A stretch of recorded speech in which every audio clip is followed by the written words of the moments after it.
This meeting is being recorded. Good evening. Welcome to the Friday Study Circle. And today we have Captain Snehi, Jasmine, and myself. And we will be reflecting on, whatever we have read or anything we would want to share this week, mostly from the works of Mother and Sri Aurobindo or from any other master or mystic. So whoever is ready, I would request them to unmute and we can start with the session. Thank you so much for coming. Whoever want, Jasmine, do you want to go first today? Yeah, I just want to go first because then Kabir will get upset. Yeah.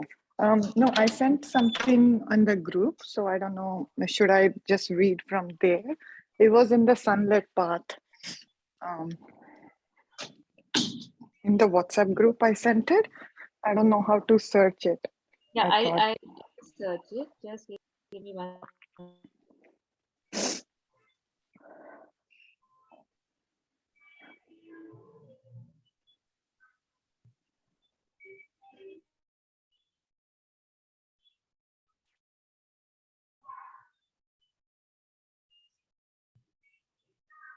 Should I start?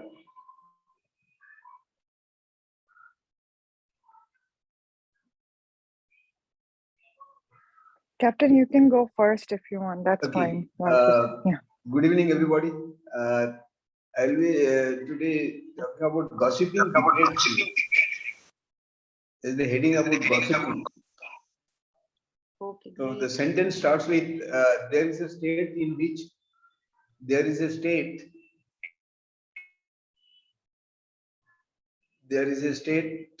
in which a simple conversation.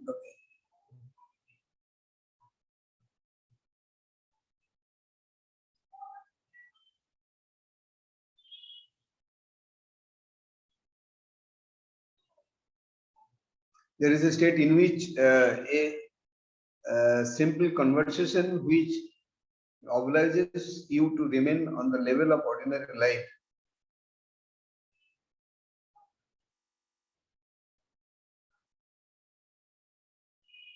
Yeah, yes.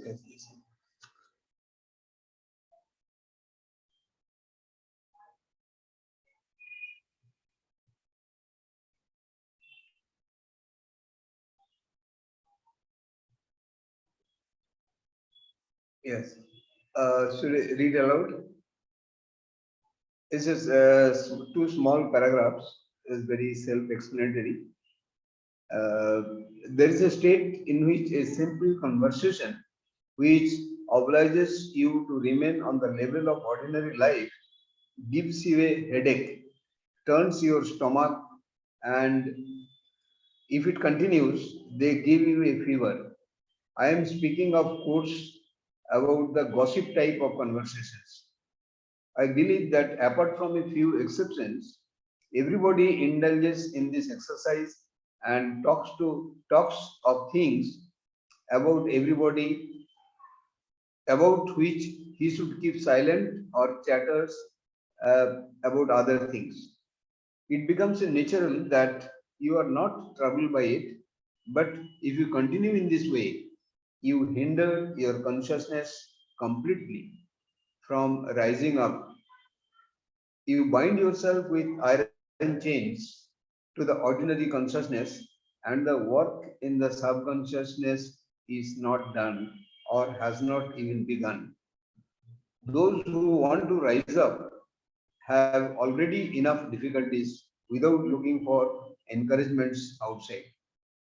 Naturally, the effort to keep the consciousness at a high level is tiring in the beginning, like the exercises you do to develop your muscles, but you do not give up gymnastics because of that. So, mentally also, you must do the same thing. You must not allow your mind to stoop low. Gossiping degrades you, and if you want to do yoga, you must abstain from it. That is all.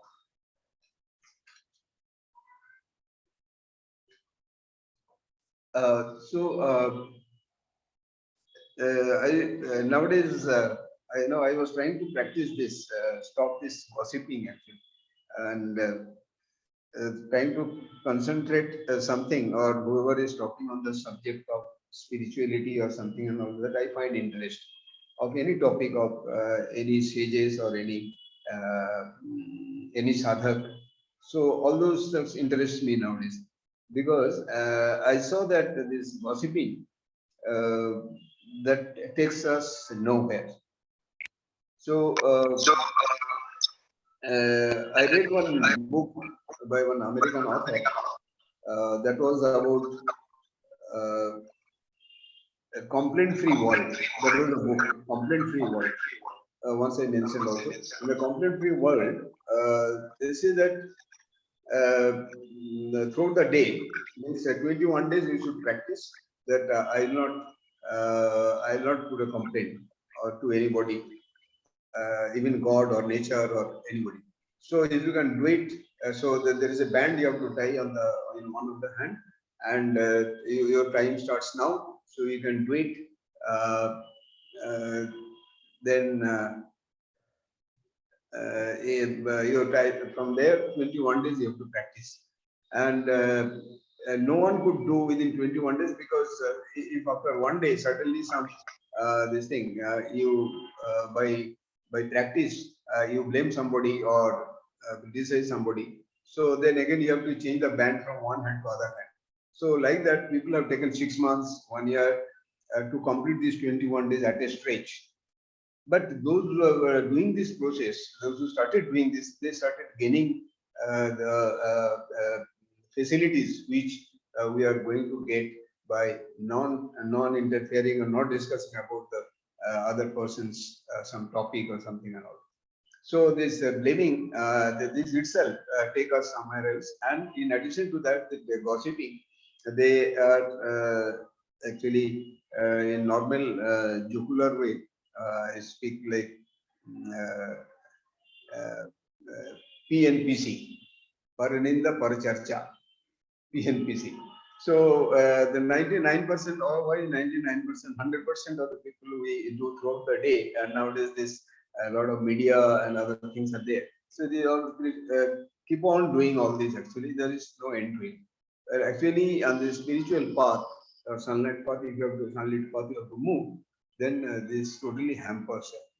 And it's very difficult to bring the mind towards this. So this here, I saw this, mother has already spoken this, that how to get rid of this actually. This ordinary consciousness, the chains, we are actually bound by chains, and we have to break these chains and we have to come out of it. So I was trying this, and it is really beneficial, and the quietness of the mind comes, and we can concentrate on anything, and whatever work we have been doing and all, we can do this much faster, and we can see the change in ourselves, and we can see the world in a different perspective. If sincerely somebody stops gossiping, initially it will be very difficult, like it has been said in the second paragraph, that initially it's very difficult. Other people, friends and relatives with whom we have been conversing, they will also try to pull us back in the same old state. But subsequently, like Mother has said, that if you are doing the physical exercises or bodybuilding, initially it will be difficult. But once I have fixed my mind that I have to do this, so naturally those it will be easier at a later date. So I have been practicing this and I have got good results. So I thought I'll share this with you. Thank you.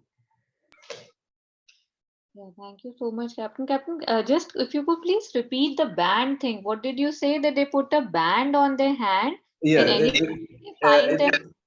it was actually rubber band, and the color was decided, and it started in the America as well as in the Europe through churches. Through church, he did this, and because the church was the authority from there, the people every Sunday they used to gather in every church and all this. So any such points and all this, so that was taken seriously. That was the channel they have used actually. And there is a simple rubber band. Only color they have selected that this should be the color of this band.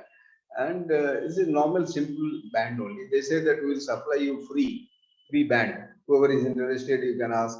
So from the one of the church, they made this. It was available, and they have been supplying to the people. And the rule is that you can start any time, any day, but continuously 21 days you have to follow this.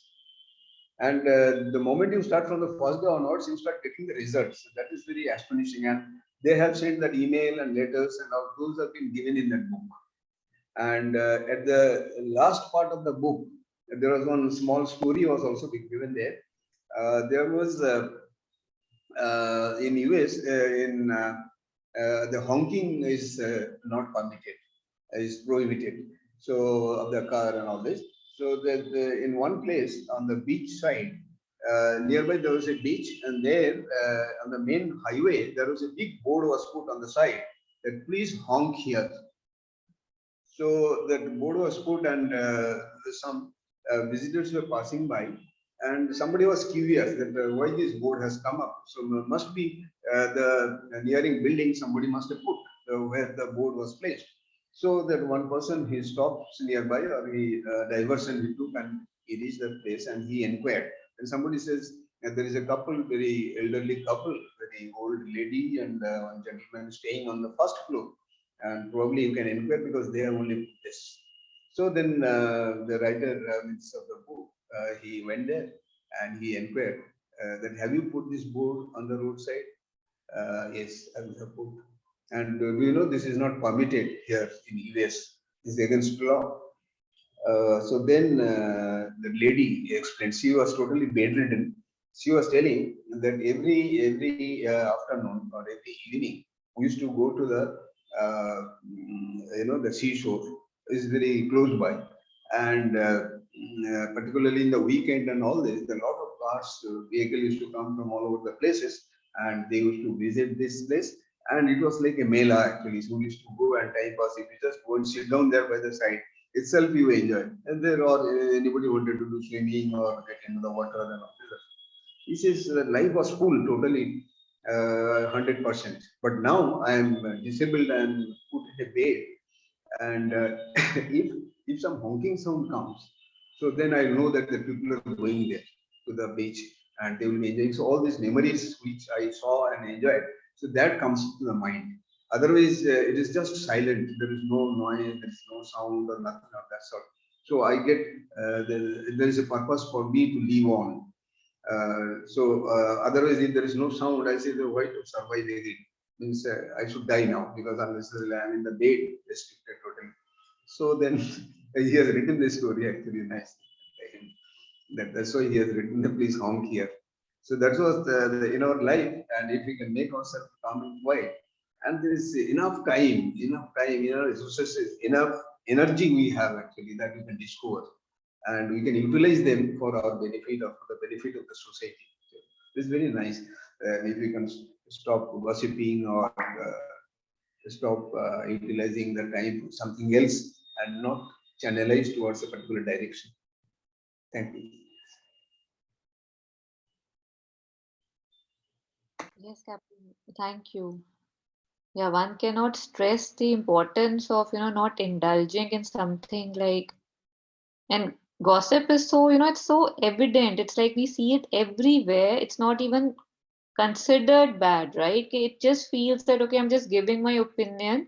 And yet, when you stop doing it, when you by mistakes find yourself saying something that you would not want to, you realize how evil, I mean, I don't know how heavy it feels, right? Like suddenly you feel that drop in your energy and it feels heavy, and it's like, don't go there. So it's not that we don't know all this, it's just we don't remember firstly, and then when we are doing it, like I find, how things are paradoxical. We say this a lot, and I find this very paradoxical that when two people say something negative or judgmental about a third person, those two people feel closer to each other, right? Like I don't know how that works, it doesn't make any sense, and yet you feel that oneness.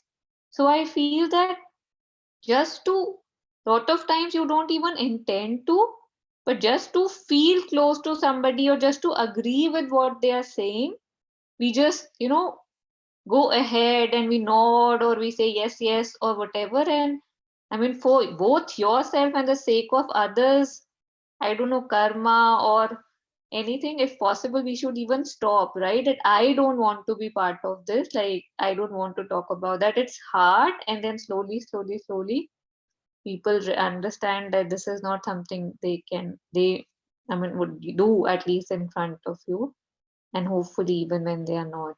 So I had actually read something on remembrance that goes very well with this, which I'll share later. But before that, if Aishwarya or Snehi, they have anything on what Captain had shared, any reflections are welcome on, the topic of gossip and how this was like how mother has put it. It's like you're putting iron chains, chains on your consciousness, and you're stopping it from rising because you're indulging in something which is pulling you down so strongly. I mean, how, what more can she say, right?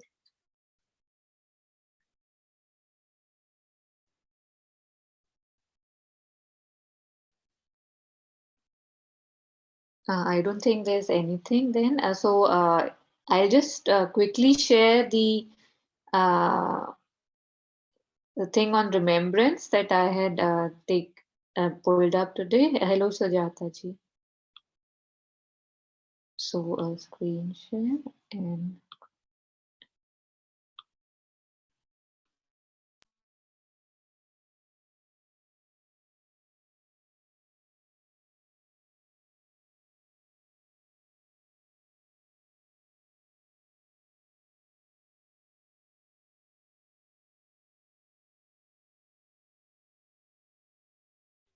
You have to unmute. You have to unmute.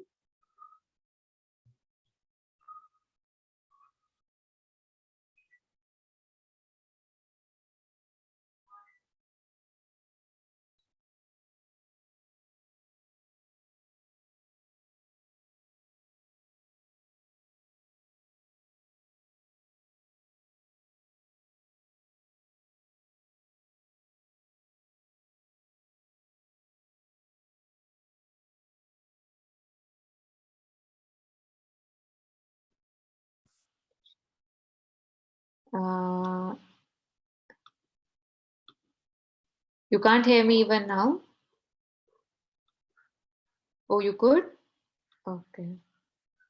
So I'm assuming that you can hear me. I don't know. I'm using somebody else's laptop and I'm not understanding the system. So yeah, okay. So I'll start now. So this is on remembrances. We are so fond of remembrances because they already belong to the universal. They bear in themselves something of the sap of infinitude. That which in the daily events has been perceived by the exterior sensitiveness, egoistical and limited. The sensitiveness which suffers and rejoices vanishes rapidly as a cloud of illusion. But behind that ignorant perception, often veiled by it, lies the other, the perception of the real soul which communes through all things with the universal soul and enjoys in all its perfect bliss. These perceptions are kept in the depth of our being as remembrances. And when one of them emerges to the memory, it comes back dressed with the golden garb of divine felicity. So I just really liked it, that how we all, we are so fond of these remembrances because we actually remember something which belongs to the universal. They carry in them something of the, infinite.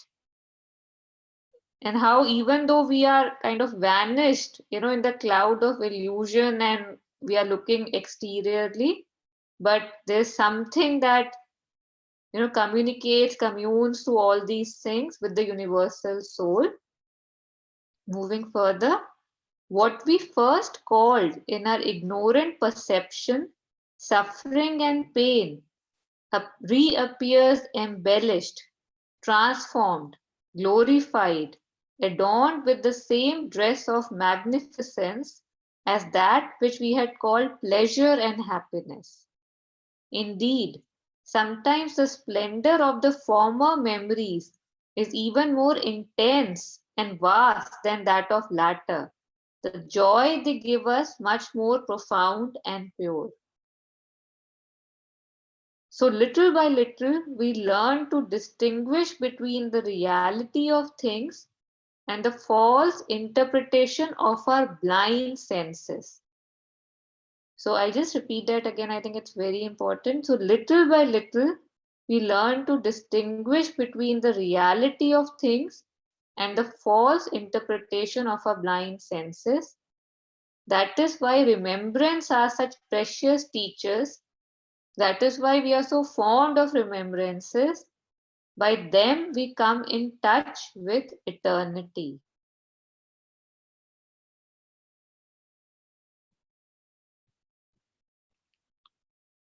So I think it's just, how we can take a word and use so many different meanings. You can hear me, right? Yeah, perfect. Thank you. So I was basically but sharing, how we know so much and yet the problem is that we don't remember that often and we find ourselves indulging into things that we would not want to. So just want to share a personal example. Like today I had some dental work done and, with the injections and everything. And when the drill was happening and it was quite painful, the intensity with which I was remembering mother, it was kind of, I was, while remembering her and while in the pain, a part of me was also feeling ashamed that why can't I remember her with this intensity all the time? And then I noticed that, when the pain was more, my call for her was more. And as soon as it would subside, my mind would try to go to other topics, till the pain increased. And I was like, no, I was remembering the mother. I was remembering the mother that. And I don't know, where was I reading this? Yeah, there was this talk I was hearing it's a nun. We speak about her often, Jetsunmada Tenzin Pamo. I was listening to her talk about the various cycles of samsara, different realms and all. And there also she was saying that there's something about suffering that connects us back. And Sri Aurobindo and Mother has also spoken a lot about pain and suffering. That how pain is the hammer of God, where Sri Aurobindo says. So it's just, I mean, it's sad also that we need to suffer to remember any like the divine, and yet practically it does happen. Like I do see it in my everyday life that somehow the call is more, even if when there's something bad going on. Yeah, so any reflections on anything or anything you would want to share? I've spoken a lot. Thank you.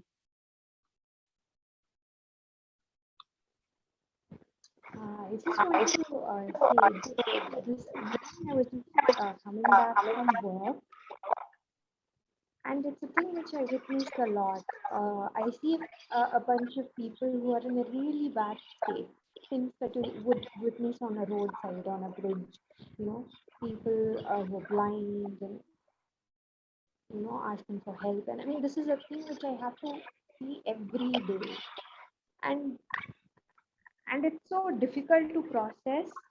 And it's I mean, it's interesting, and I feel that there's some kind of connection that we're talking about it, because I felt this so intensely today. I was like, God, what can I do about this?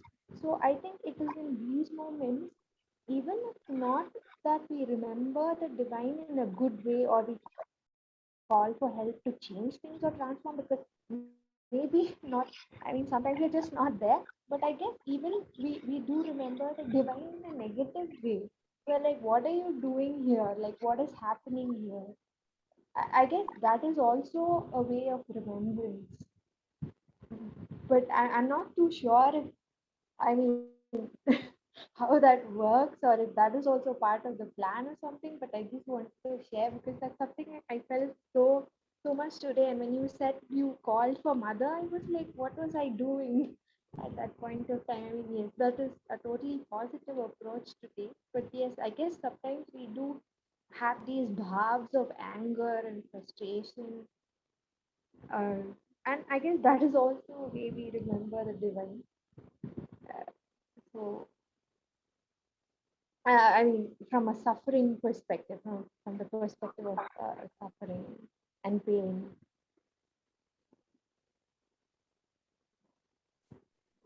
Yes, Aishwarya, that was a beautiful observation and sharing.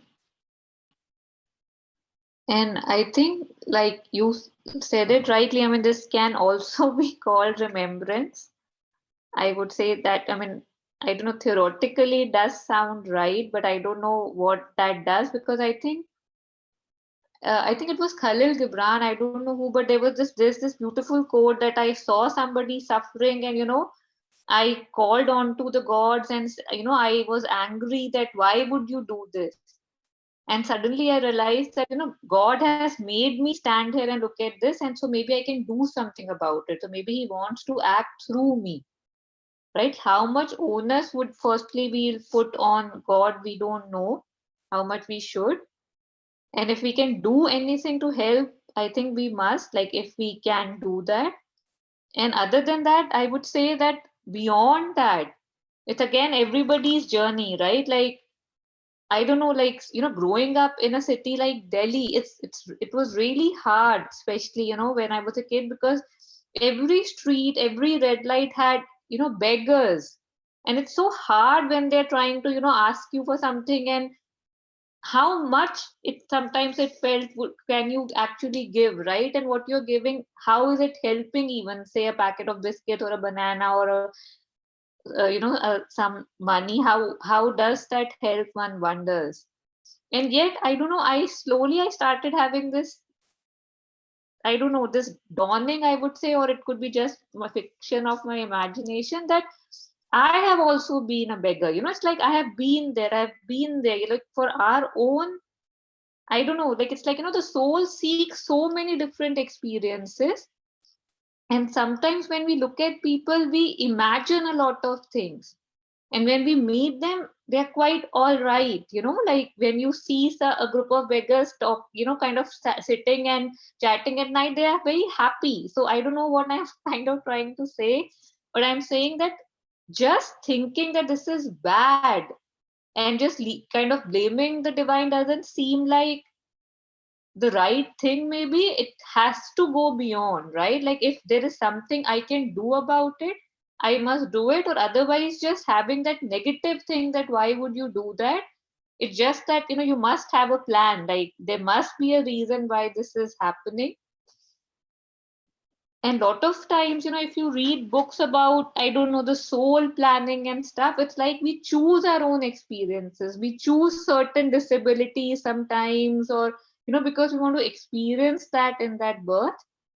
So again, not just sharing my personal perspective, please more, I'll be welcoming, if somebody has more to say on this, but just want to say that this was a nice observation and thank you for sharing. Yes, so Jataji or Captain, if you have anything to say on what Aishwarya had shared. I couldn't hear her very clearly, so I don't know. I'll probably hear it in the recording.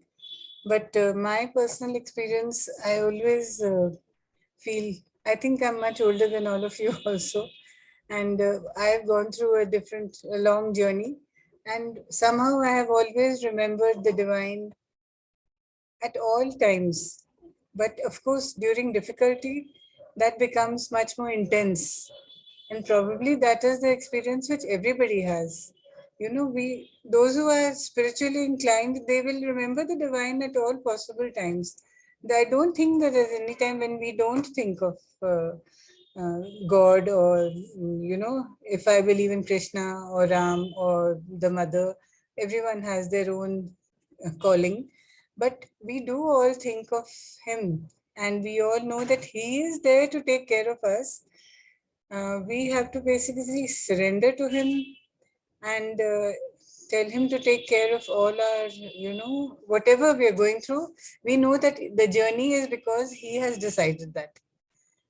The journey has already been decided and we're going through it. So if we realize that, then we can, it becomes easier for us to go through it. But we do remember him all the time. I don't think I have any doubt about that. So I have to excuse myself and have to leave now. I'll see the hear the recording. Thank you so much. Okay. And sharing. Thank you, Sujata ji. Are you better? Yeah, Captain, would you like to share anything before we move further?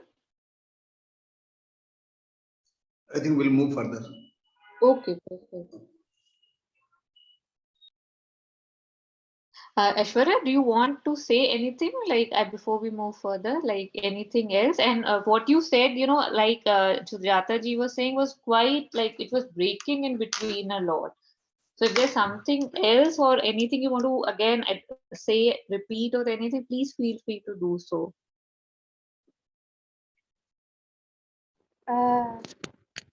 I used to wonder a lot because I do this commute every day, so it's almost like it's become an exercise in reflecting upon that. But of course, it's a painful one. So I mean, one wonders if all of this is connected to karma. Then one questions the theory of karma really badly, and then it was one day that it just came upon me like the actions we do, perhaps we hurt another or something like that. If that ends us in a situation like that, then is this all because of how the aspect of forgiveness is gone from our hearts? That was a thing that used to occur to me a lot, and then I would I have struggled with forgiveness in my life a lot, but I guess thinking on these lines, sometimes I used to tell myself, I think when I'm witnessing all of this, because I used to connect it with that forgiveness and karma theory, I would tell myself I would forgive anything. I mean, it's not, I'm not sure practically how much that would be there, but the intensity of the feeling is like I can forgive anything if all of this leads to this kind of suffering. So I mean, mine, it was always like a root cause analysis sort of thing that I was doing. So the suffering and remembering the divine, and and this karma, this whole loop, it keeps playing every day. So, and since it came up, so I just wanted to share it.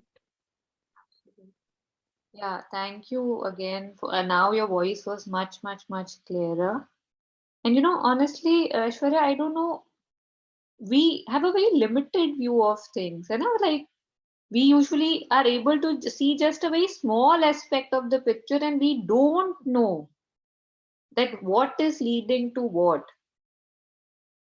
So, the human birth, they say, is for the progress of the soul, rising of your consciousness to be better.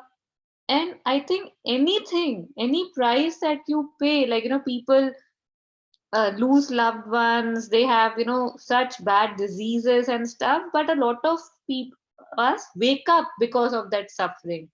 Because somehow, it's like how they say that when we are dreaming, when we are sleeping, if it's a good dream, we continue to sleep. But if it's a nightmare, we wake up really fast. So in lot of texts of even Mother and Sri Aurobindo and a lot of masters and mystics, they have mentioned the role of again pain and suffering and how important it is for us to rise. And but we have this tendency that just comfort and happiness is what we need to aspire for in this life, in this birth. But that's it's like, again, I think it's Khalil Gibran who says that The lust for comfort kills the passion of the soul, right? We're always just seeking comfort and comfort and comfort, not realizing what it's doing to us, right? It's just we are mostly living a dead life, a comfortable but a dead life. So I think if I really want to get into something that how can there be so much suffering? One thing is that I see people, I see them, right? Like in a commute, you see people there and they are suffering, they are blind, or probably they are beggars, and it seems that they are miserable. But this is just a physical aspect, right? What is it doing to their mind? What is it doing to their, I don't know, consciousness? So I'm not justifying this or not. I don't even understand the karma theory properly. I would not even go there. I don't know how much I believe in it. But I do know that I don't know what's leading to where. So I can't judge that, if this is bad, this is good, because everything has a place. And yeah, I think I'll just stop there. I've said enough. So yeah.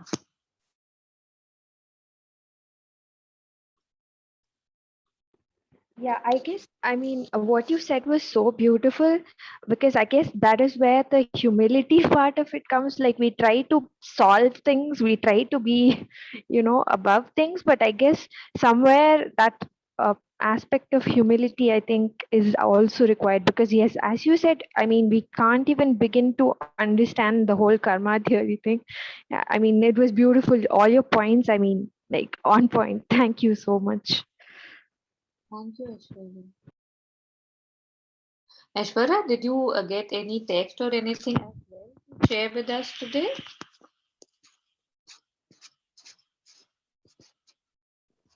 I've been, I don't have any text, but I've been wanting to share this one aphorism, which I think I read in one of the books my dad bought. I think, I'm not sure the name of the book, but it is an aphorism.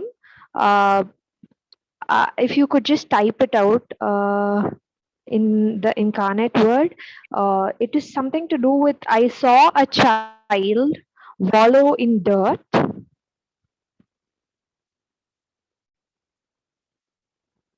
One second. Sure.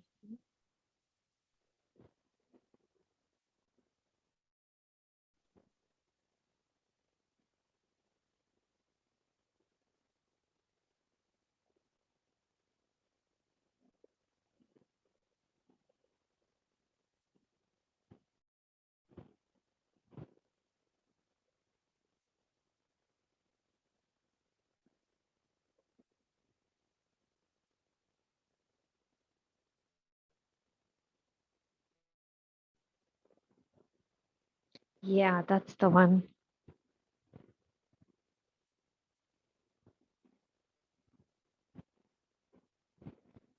I saw a child wallowing in the dirt, and the same child cleaned by his mother and resplendent, but each time I trembled before his utter purity. I can't even begin to explain, put it in words, the impact this aphorism had on me. The first time I read it, I was just baffled. Like, each time he sees the child, he sees his utter purity. I mean, at so many levels, you can sort of extrapolate things. It just baffled me. I felt like this was something one can meditate on for a long time. So at first, when I came across Sri Aurobindo, anything he wrote about, I would connect it with Krishna. So for the first time, it just I was just thinking that probably he's talking something about Krishna, and then and then later on, as time went on, it sort of dawned on me that probably he was trying to say something about us, wandering in ignorance, and then after a period, I mean, when we are transformed, we are a different person, but all the while the soul is always there. I was just thinking, what is the perspective that Sri Aurobindo is taking. I mean, it can be taken at so many levels, but of course, there is mother's commentary on it. So I just, you. People may have read it, but this was one that was that totally, it had the Aurobindonian impact on me. Uh, it was too good. I mean, it was an experience for me, which I mean, I still remember I read this the first time, I think 4 or 5 years back, but it's always stuck with me.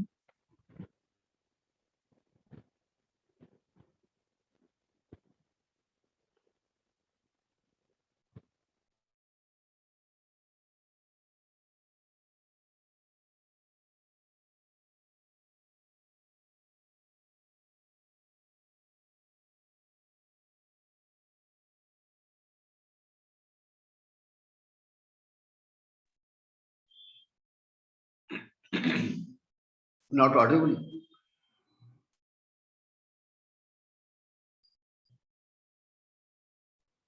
Know what's happening today. I'm so sorry about my system. Now you can hear me? Yes, yes.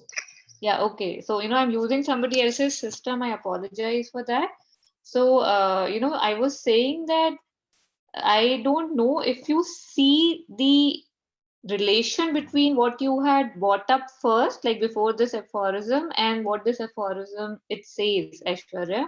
Because if you read it, it says that I saw a child wallowing in the dirt, and the same child cleaned by his mother and resplendent, but each time I trembled before his purity. I mean, do you see the parallelism between what you had asked? So, you see somebody suffering, and the same person suffering, the mother, the divine mother, or the God, whoever you want to believe in, would take care of them. Right now, we feel that the human birth is so big that, oh my God, his whole birth was full of suffering. And you know how in Vedantic thing they say that one of your birth is not even a chapter in the journey of the soul. It's a single page, most of all, maximum. It would be a page in your book. So how we see the negative, we see the dirt, we see people falling, see people suffering and in pain. And yet, we don't see that the same pain is taken, absorbed by the mother. I just felt it was very similar, and it's interesting how you shared both these things simultaneously. And Yes. about sorry, please say. No, yes, I guess, I mean, the way it just came out, it's beautiful. Yeah, I think it's pretty magical how, we have our answers right in front of us, and sometimes we just mostly, although, I mean, I would just say with grace we can see them. And about the purity of the children, what you brought up, I think that's just, I don't know, I don't have words to explain it. And how, they say that we feel that we have to raise a child, but the child is sent so that we can be raised. We can be raised from our conditioning and the limited view in which we see life.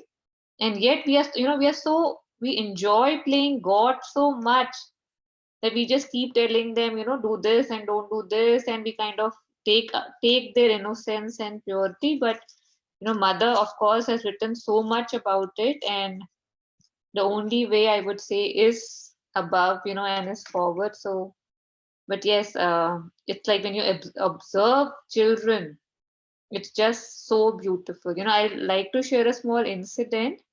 I had gone to the ashram 2 weeks back, Pondicherry ashram, and there I was privileged to attend a live talk by Dr. Alok Pandey. I had reached out to him. He told me where his recording is happening, and we went to the recording studio. And I had my 7-year-old child with me.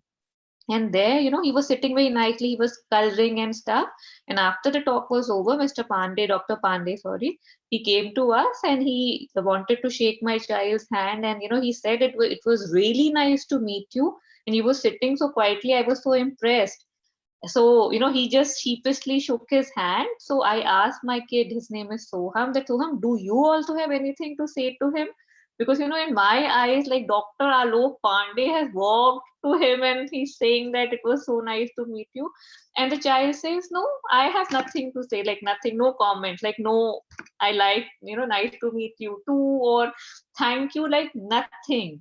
So first I felt a bit, for a second I felt, oh my God, I wish he had said something.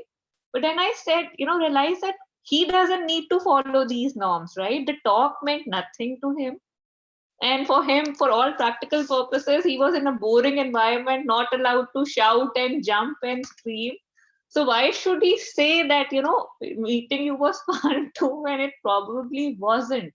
It's just a very small thing, but it's so nice to not say things that you don't mean, right? Just so that we can be cordial to each other, like more power to kids, so that they can be their own selves. And although if an elderly person would listen to this, they'll be like, you have not taught him any manners. I think that's all right. But yes. Yeah, I think they can really put things in perspective for the elders. And yes, it's always frustrating. I am a professor, and I just see how these senior professors, their attitude towards the younger folks are a little demanding, but you can't do that. It takes away the natural blossoming, the blossoming in goodness, as J. Krishnamurti says, right? Let the kids blossom in goodness and not in dogma and rules. And they really put put us in our rightful place, the younger ones. Yeah. So Aishwarya, what you had shared, below that, there was something like, can we retain this purity? I'll just screen share. Would you mind reading that too, so that we can all, know what Mother had to say on that? I think Yeah. it was, I'm not sure. Yes, I'll just share the screen again. And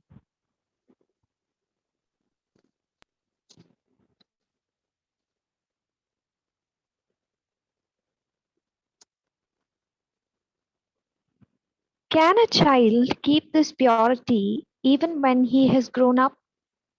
In theory, it is not impossible.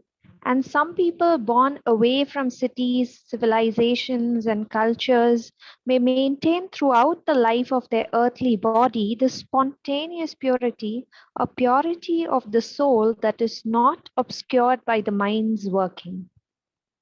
For the purity of which Sri Aurobindo speaks here is the purity of instinct that obeys nature's impulses spontaneously, never calculating, never questioning, never asking whether it is good or bad, whether what one does is right or wrong, whether it is a virtue or a sin, whether the outcome will be favorable or unfavorable. All these notions come into play when the mental ego makes its appearance and begins to take a dominant position in the consciousness and to veil the spontaneity of the soul. Should I proceed?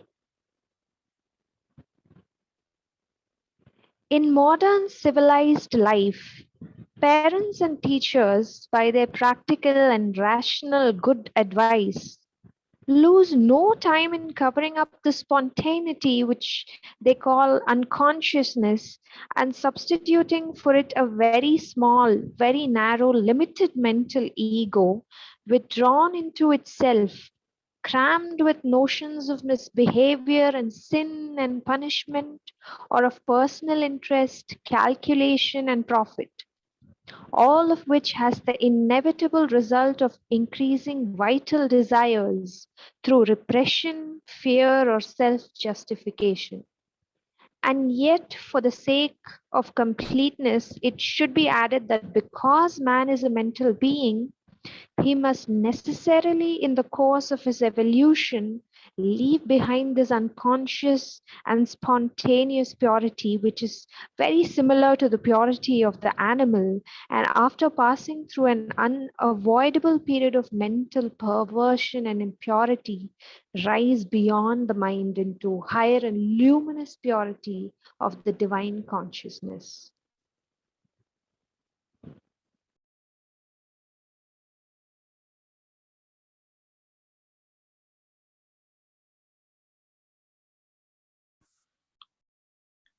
Yeah, that was beautiful. And I loved how it said that it is not impossible, rather than saying that, yes, it's possible, and how tough it is, right? Not to judge or not to think whether it's right or wrong or moral or unethical. I mean, we have come so far that this purity seems so hard to go back to. And I think that's why mother really stresses on, the right education for the children so that if possible, they don't lose it. I mean, if it's possible for that, but we have to restrict ourselves so much. That was really beautiful.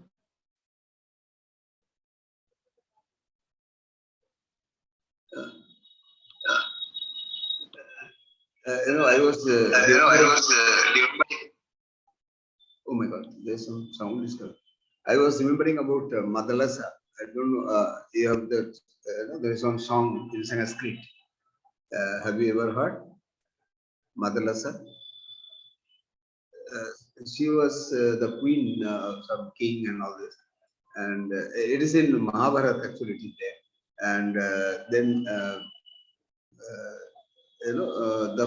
this part only I remember about the child. So the song starts. If you type Madalasa in the internet, you will get the song comes actually in Sanskrit. Nowadays, many people have sung this. YouTube it comes. So Shuddhosi, Buddhosi, Niranjanosi. It is actually the lullaby like when the child is sleeping, and so you are singing this as the child is sleeping. So Shuddhosi, Buddhosi. Shuddha means you are the purest form, and Buddhosi means the Buddha, and Niranjanosi means without any mark. There is no mark. The purest of the Anjan means ink or dirty things or something. So it is just pure actually, if you look at it. So like that it starts. Shuddhosi, Buddhosi, Niranjanosi. Means there is the ultimate actually. We can treat that as God. We have not realized God, but the child, when the child is born, and we can see that it's God actually. So I had the opportunity because after I was studying all these books and all this and all this, so I had two grandchildren. So they're in the US. So I used to go for 6 months, and a very early age, starting from say about fourth month. So then I was allowing that we will not put any sanskar and impurities and all this in the mind of the child, how the child grows. And I was really enjoying, and they were so full of life. They were so full of life, and their playfulness. You just play with them, and they become so attached, and they the playmate they have got or something like this, and they forget about the whole world. What was required is that when they're feeling hungry, they should be fed, and that's all. There's nothing else. There's no difficulty, and the amount of energy they have, like dancing, or keep dancing float and jumping and this and that and all this, and you also jump with them or this and that, and they also so as it grows. And I saw this very close by actually, that their the knowledge, and like when they started going to school, and I was walking down and I was looking at the sky. It was sunlit, bright sunset. So that see cloud is looking, the sky is looking blue. Who has painted this blue? Because the recognition of colors in US is very fast for the children. Their method of teaching is like that, compared in comparison to India. So the child is telling. I was thinking actually. I was thinking that how really who has painted such a huge place and all this blue. So the child is telling that it is not, the sky is not blue, it's looking blue. I was surprised, the thought process, like, it is looking blue. So then there was a water fountain, the jet was coming from the top and it was looking white, as if it is white paint. And when it is opening up like flowers, then it is like normal water and it is falling. So I say, see, this white water is coming from this, let us go nearby. So when he went nearby, then he took the water in the hand and he said, no, this is not white, it's looking white, because at one post it is coming out, so it is looking white. So what I'm saying is that they are not being taught in the schools and colleges, and nobody has told them.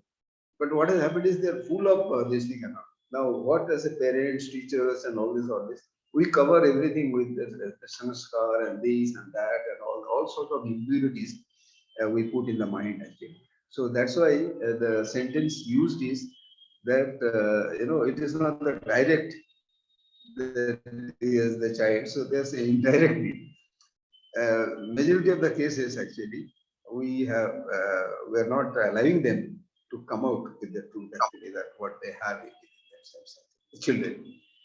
Then as they started going to the class 1, 2, 3, 4, then the different atmosphere and things, like we want that they have to study these, that, and all this. Otherwise, the real child I've seen very close by, and they're real. Yes. It is not being touched, they have not been changed their style of life. Thank you.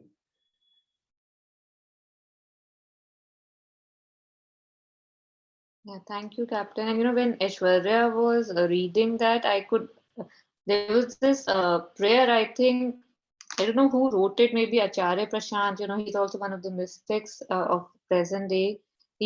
I had gone to his retreat and there was this, I don't know, song or prayer which said that, Hey Prabhu, mujhe khud se bacha, as in, save me from myself. So, how much significance and importance I give to my brain, right? Like my mind, like I say, I am my mind. I think, therefore I am, right? Or I don't know. So, and yet, again and again, like we were, Captain, in the beginning talking about paradoxes, how paradoxical it is, like what Aishwarya was reading, that how the mind restricts me, right? My mind makes me impure, it makes me small, ruled by the ego. And yet, when I'm doing it to the child or myself, I feel I'm doing the right thing. How sad is this, that nobody would want their child to suffer. And yet, all of us are doing this, right? This wrong and right. And I don't know, it's just, this, I don't know.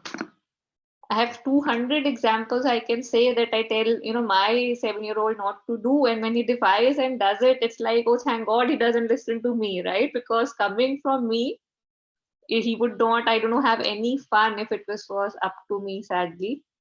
So it's just, and, again and again, that prayer that, God, please take my, I don't know, take my smartness, take my, I don't know, intelligence and give me wisdom.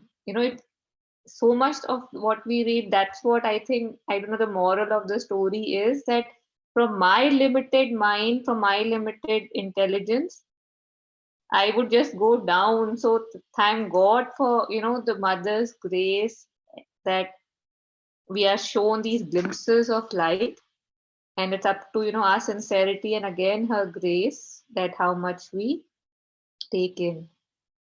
So before ending it, I know it's already 8, but before ending, there was this small thing I had read on opening myself to the divine, opening ourselves. So I think this would be a nice ending to what we were just sharing. But there's some noise issue. Aishwarya, if I, through the screen sharing, would you read it please for us, what I share?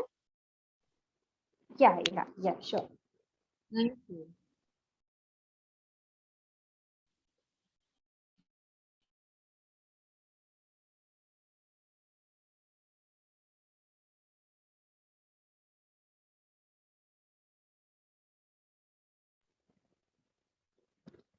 Opening to the divine. In this yoga, the whole principle is to open oneself to the divine influence. It is there above you, and if you can once become conscious of it, you have then to call it down into you. It descends into the mind and into the body as peace, as a light, as a force that works, as the presence of the divine with or without form, as Ananda. But before one has this consciousness, one has to have faith and aspire for the opening. Aspiration, call, prayer are forms of one and the same thing and are all effective. You can take the form that comes to you or is easiest to you. The other way is concentration. You concentrate your consciousness in the heart. Some do it in the head or above the head and meditate on the mother in the heart and call her in there. One can do either and both at different times, whatever comes naturally to you or you are moved to do at the moment. Especially in the beginning, the one great necessity is to get the mind quiet. Reject at the time of meditation all thoughts and movements that are foreign to the sadhana. In the quiet mind, there will be a progressive preparation for the experience. But you must not become impatient if all is not done at once. It takes time to bring entire quiet into the mind. You have to go on till the consciousness is ready.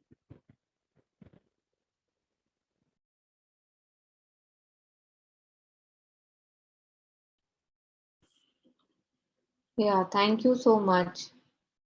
So there was a lot on opening oneself to the divine, but just this was a very good summary that how everything is just about opening oneself to the divine.